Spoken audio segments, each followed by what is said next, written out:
Next, I'm going to introduce a very special person. Some of you who were here last year will remember this person, Bruce Aylwood. Bruce is a physician. He has worked for WHO for almost 25 years. He was the key force in stopping polio in Africa. And about 2 weeks from now last year, he gave me a call. He said he was just about ready to leave the conference and go on vacation with his wife, something he really wanted to do. And he called me and he says, you know, Jack, based on the experience of my polio and successes, WHO has recruited me to lead the Ebola effort. And Bruce has worked literally around the clock. I know this because calls and emails are going around the clock to fight the fight against this amazing disease. And he's going to tell us a little bit about that disease and what he's doing, what he has done, and what he continues to do in his noble efforts there. Bruce? Welcome, Bruce. Thank you. Thank you, Jeff. Good afternoon, ladies and gentlemen.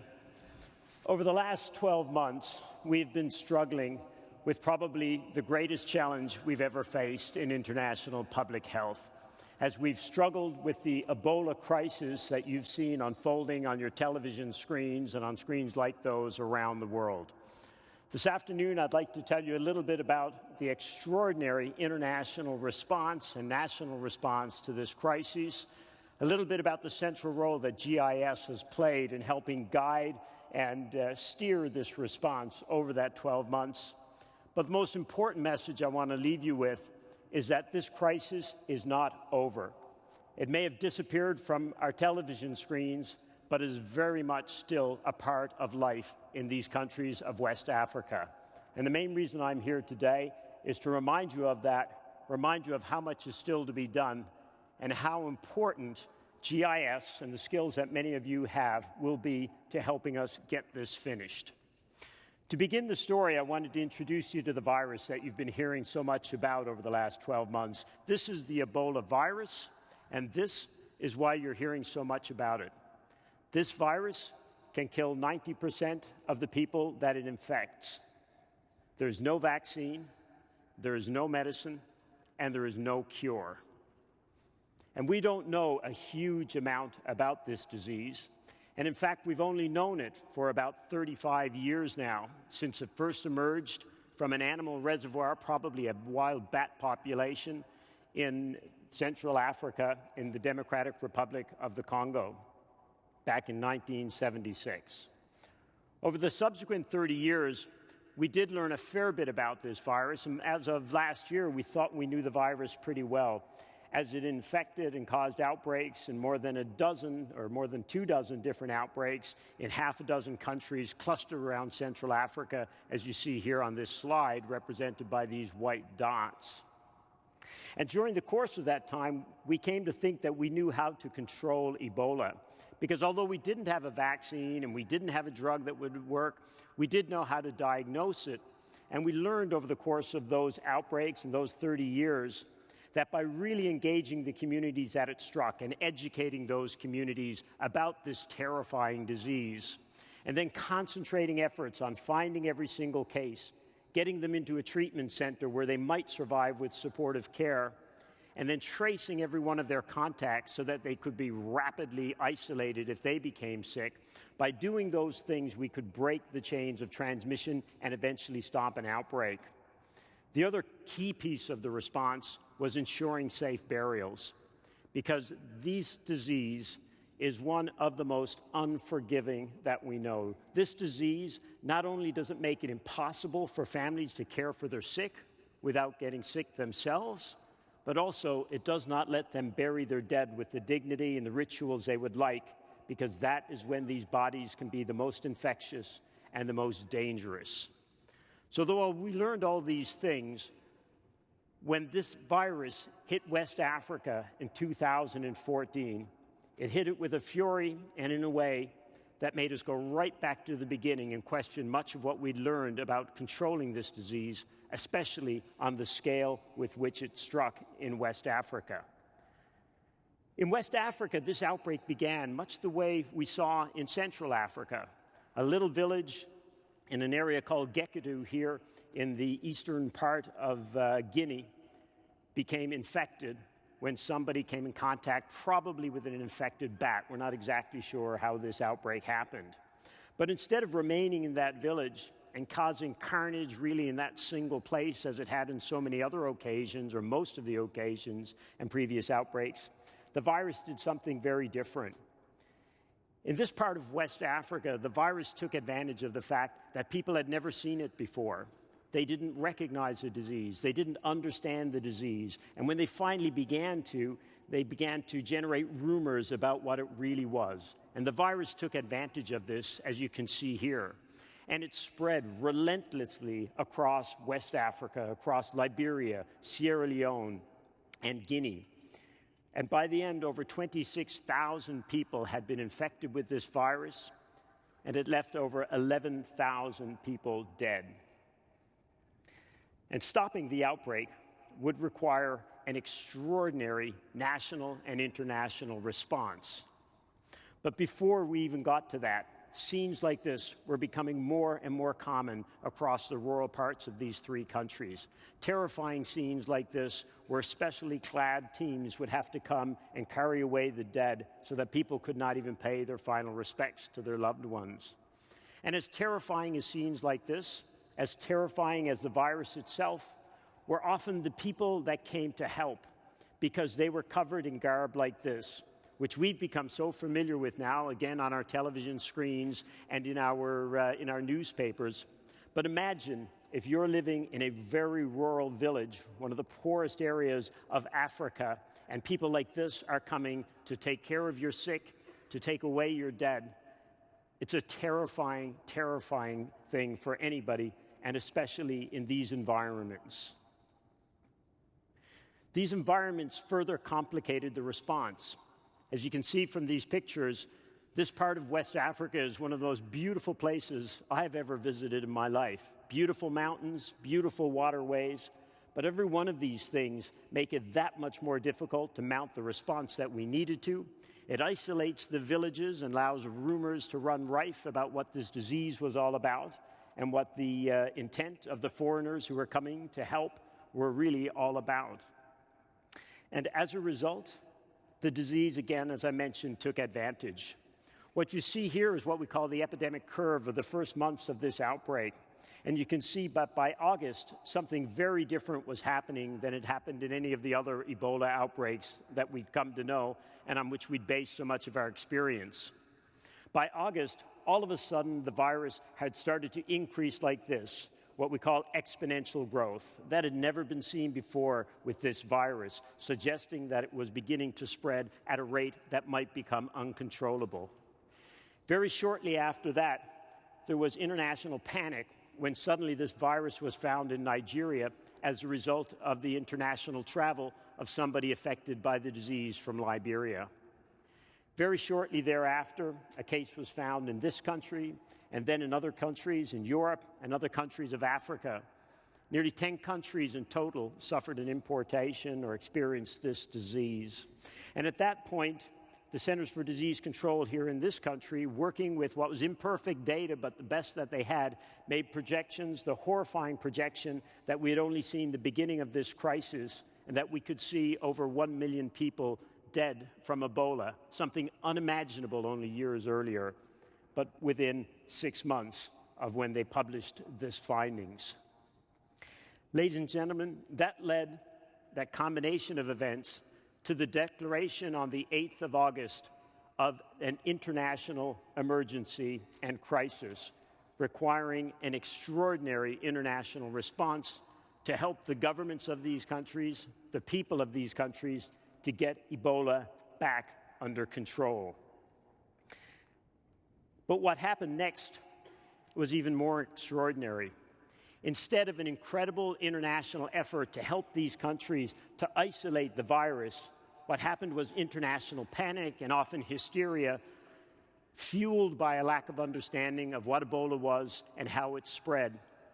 And as a result, airlines stopped flying into these countries. The economies ground to a halt. the schools started to close, and the economies, as I mentioned, began increasingly rapidly to collapse. The countries where we were hoping to isolate the virus were instead being isolated themselves. By this point, I was involved in the crisis. I had now, at this point, hundreds of people on the ground. Not only could we not move them between the countries, we could not move them in and out of the countries and refresh our teams as we needed to. That's how dire the situation had become by September of 2014. And that month, ladies and gentlemen, the Secretary General of the United Nations, Mr. Ban Ki-moon, took what is probably one of the bravest and boldest decisions ever by a UN Secretary General when he went to the UN Security Council on the 18th of September, and he, declaring this a crisis, called on the Council to launch the first ever United Nations mission for something other than peacekeeping. And what was launched that day and subsequently the next day by the UN General Assembly was the United Nations Mission for Ebola Emergency Response. And the Secretary General's intent, recognizing the status of these countries and the trouble that they were in, and potentially the entire region and even the world, he put at the disposal of the response the entire resources of the United Nations systems, our air assets, our land assets, our crisis management teams, information teams, GIS expertise, and further, to ensure that the superb NGOs like the Médecins Sans Frontières, the MSFs, the Red Cross experts, and the others who were already working on the ground there alongside or with us would also have the support needed to help these governments to reach every single village, every corner of these countries, and try and get this crisis stopped. To try and rally that huge international response, the vast majority of whom had never seen Ebola, didn't understand the response, didn't understand the strategies, to try and pull that all together. On the 20th of September, or 23rd of September, if I remember correctly now, on the 13th floor conference room at the United Nations in New York, we put a big goal up on a whiteboard there called 70-70-60. And what this was really, in retrospect, an incredibly audacious target to try and reverse that curve, that exponential curve that you saw that the CDC had projected. Our goal was to reverse that as rapidly as possible. And using some sophisticated mathematics and some modeling, we calculated that by safely burying 70% of the people who died of this disease and isolating the cases, 70% of those cases, people affected within days of getting infected, and if we could do all of that within 60 days, we would be able to bend the curve, so to speak, and reverse the course of this relentless and terrifying epidemic. This was a huge and ambitious target more than 12 months ago, or just under 12 months ago, when it was set. But the international community and the countries set out to achieve this with an incredible vigor. And over the subsequent couple of months, subsequent 60 days only, a huge number of Ebola treatment centers of unprecedented size, like you can see in this picture, were built. Never before in history had we ever had to create something on this scale to try and control a disease like this. Hundreds of burial teams were also trained to be able to go to every corner of these countries and ensure anyone who died of Ebola could have a safe and dignified burial in this time of crisis. We relied heavily on GIS tools at that time, both to plot where we would put these resources to ensure that it was tracking the evolving epidemiology of the disease so that we could try and get one step ahead of it. We also used some more sophisticated GIS tools like you see on the right-hand side of this graphic here. We created a drive time analysis to try and ensure that for any part of these countries, they could be within a 1 hour to 2 hour drive of a treatment center, because we were learning there was such huge suspicion of this disease that if people could not get to a treatment center very, very quickly, they would prefer to stay at home and die with their family and their loved ones rather than seek treatment. It was that terrifying and hopeless a situation back in October of 2014. All of these tools, all of these capacities were absolutely essential, but nothing was more essential than the work, and a lot of this spearheaded by UNICEF, to engage the populations, ensure that they understood the disease, that they themselves were part of the work to find every case, find every contact, and ensure that they were properly treated and properly managed. And as a result of this, ladies and gentlemen, this curve here, which had continued in the subsequent month to trend upward like this terrifying arc toward that 1 million cases that the CDC had projected, as a result of UNMIR and of the effort, the tremendous international effort that was launched in September, we saw what I believe is one of the most extraordinary things I've seen in 30 years of working in international health and crisis management. And this was the reversal of this trend. This was an extraordinary achievement.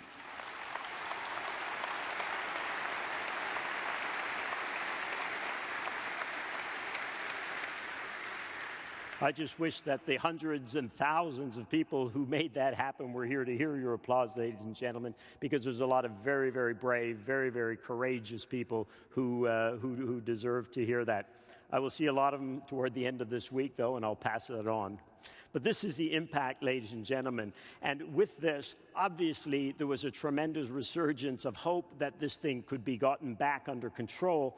But in reality, this is when the going got really, really tough, because it was at this point that we had to shift to the next part of the strategy and begin the painstaking work of finding every single case, trying to find every single contact related to a case at a time when people were still very suspicious of the response, still hiding cases, hiding contacts, even hiding the corpses so that they could bury and care their dead and care for their sick at home themselves. So teams, whether from MSF, the World Health Organization, or one of our many, many partners, began the painstaking work of going village by village, slum by slum, house by house, to search for those cases, find the cases, explain the response to the communities, and begin the work of trying to stop the many, many transmission chains that were still ongoing in these countries. And what you see here is a map which shows you that we ended up deploying people, well over 1,000 from WHO itself, but probably 10,000 from all of our partner agencies and the governments, right across every single district and every single prefecture of these countries. Over the subsequent months, we would have to move these people, obviously, quickly and efficiently to ensure that we were keeping them in front of the virus, finding the virus as the epidemiology evolved over the subsequent days and weeks. Much of the work of these people were to find not just the cases, but even the villages. Because while we talk about the power of GIS, of course, that power isn't much if we don't know where the villages are, where the people are, and if they aren't on a map. And we've got to get them on the maps if we were to be successful. You see here one of the hard-struck villages in a part of Sierra Leone, one corner of Sierra Leone. This was taken about 3 weeks ago when I was in the region.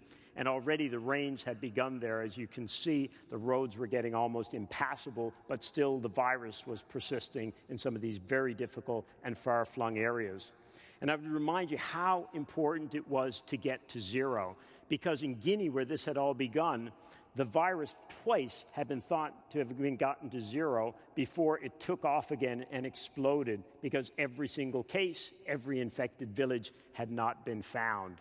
So we deployed thousands of people now across the region in very tough circumstances, very tough areas, to find these villages, to get these villages finally on a map where we could then concentrate so much more of our resources to ensure the people were getting the care that they needed and that they would engage themselves in the response so that this thing could be brought to an end.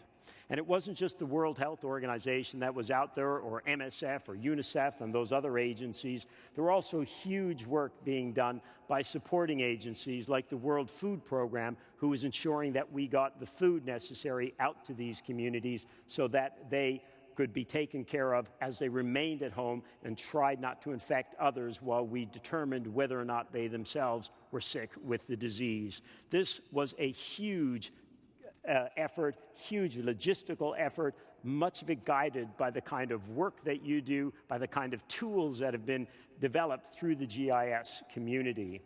And ladies and gentlemen, what happened subsequently as we came out of this period or phase, the 70-70-60 phase, and moved into the case finding and contact tracing phase, was this further drop in cases, but this long tail that you see here. Huge progress was made, but this virus, and that last bar on that chart there shows you where we are today, still remains entrenched in corners of these countries. And again, that's the reason I'm here today, to remind us that we have not finished the job, and we cannot finish it without the continued attention, the continued support, and the continued help of people with skills like the skills that all of you have. Because the closer we get to zero, the more important GIS becomes to guide the response, to guide the use of our resources, to track the transmission chains, and get the job finished. So how do we get from here to zero? Well, the big challenge now is to find not only every single case, but every single person who has been in contact with a case so that they can be rapidly isolated if they get sick, and the final chains of transmission can be stopped before this thing starts to take off again. This is Ibrahim.